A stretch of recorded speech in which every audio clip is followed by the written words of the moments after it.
7 buwan mula nang sumabog ang skandalo ng flood control. Bilyong piso ang inilaan pero lubog pa rin ang bayan, lubog ang katotohanan. May mga taong pinasok sa loob. Bong Revilla, ilang tauhan ng DPWH at ang paborito nilang kontratista, Diskaya. Sila raw ang malalaking isda, pero bakit parang may mas malaking anino na hindi nasisinagan ng investigasyon?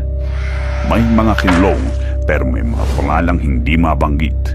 May mga dokumentong tila nalunod bago pa mabasa.